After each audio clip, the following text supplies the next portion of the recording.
The transcript of Kate's video announcement about her cancer diagnosis. Russia and China veto U.S. resolution calling for immediate ceasefire in Gaza. What is Holi, the Hindu festival of colors, and how is it celebrated? Kate, Princess of Wales, has released a statement saying she has been diagnosed with cancer. In it, she said she wanted to thank people for their messages of support after her abdominal surgery in January. She said her condition was initially thought to be non-cancerous, but tests after the operation found cancer. She said she is undergoing preventative chemotherapy for the disease. She asked for time, space, and privacy while I complete my treatment. Kate told other people battling cancer, "Please do not lose faith or hope. You are not alone." Russia and China have vetoed a U.S.-sponsored UN resolution calling for an immediate and sustained ceasefire in the Israel-Hamas war in Gaza to protect civilians and enable humanitarian aid to be delivered to more than 2 million hungry Palestinians. The vote on Friday in the 15-member Security Council was 11 members in favor, 3 against, and 1 abstention. Before the vote, Russia's UN ambassador, Vasily Nebenzia, said Moscow supports an immediate ceasefire, but he questioned the language in the resolution and accused U.S. Secretary of State Antony Blinken and U.S. Ambassador Linda Thomas Greenfield of misleading the international community for politicized reasons. Holi is the Hindu festival of colors, which is celebrated to mark the start of spring in India, Nepal, and the diaspora. The festival typically falls in March. Celebrants rejoice by throwing colored powders at one another on the street. Festivities also involve special holiday foods, music, and dancing. Holi is seen as a time to welcome the good and let go of the negative. The festival exalts love and signifies a time of rebirth and rejuvenation. In many parts of India, bonfires are lit on the eve of Holi to symbolize the victory of good over evil. Mexico's president says he won't fight drug cartels on U.S. orders, in the clearest explanation yet of his refusal to confront the gangs.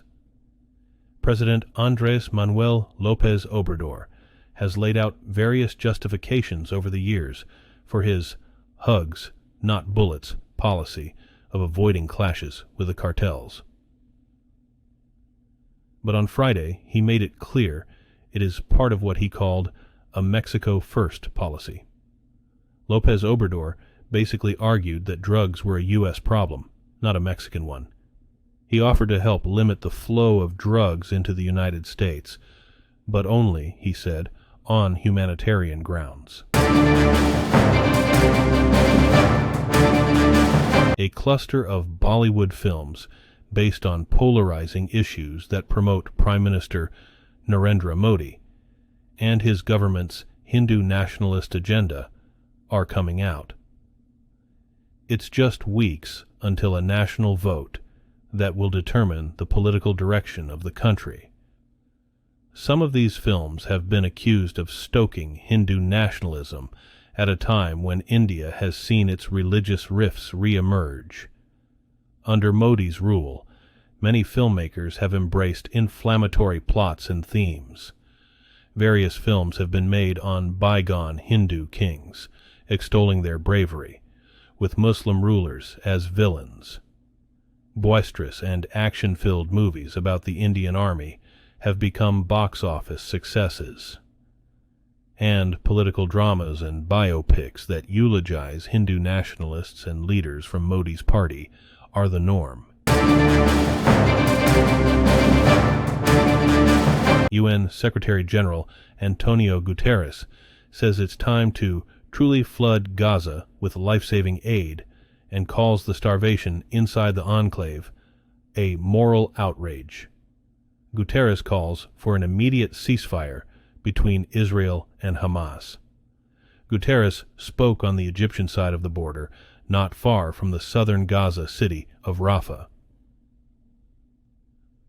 Israel plans to launch a ground assault in Rafah despite widespread warnings of a potential disaster. More than half of Gaza's population has taken refuge there. Egypt says about 7,000 trucks of aid are waiting to enter Gaza. International aid agencies have largely blamed Israel for the difficulty in delivering it. Estonia's defense officials say the U.S. Congress has passed a bill that involves a total of $228 million in military and defense aid to Estonia, Latvia, and Lithuania this year under the Baltic Security Initiative.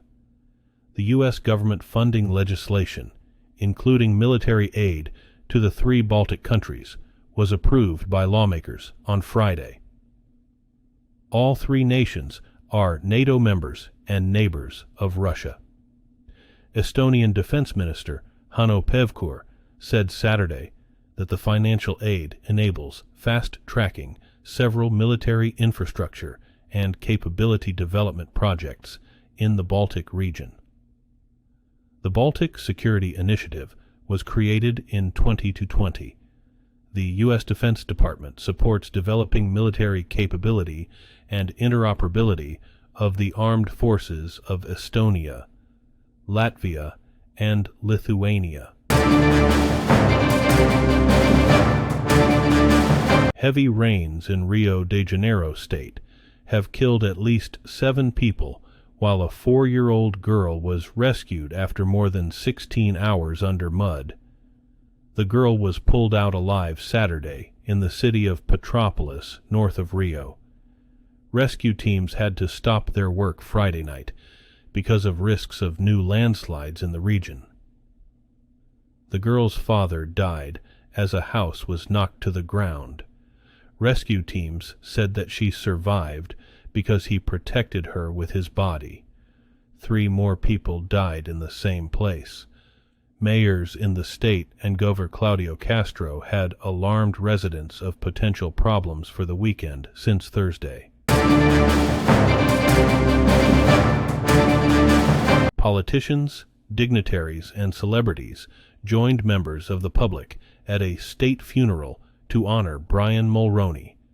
He was one of Canada's most consequential prime ministers, who in the 1980s solidified trade ties with the U.S. and spoke out against South Africa's apartheid. Mulroney died February 29th, at age 84. He was prime minister for 9 years between 1984 and 1993, and led the Progressive Conservative Party of Canada. Prime Minister Justin Trudeau and hockey great Wayne Gretzky are attending the funeral Saturday in Montreal. Thank you for joining us here at the Dunkley Report International News. Don't forget to like and subscribe for the latest breaking stories.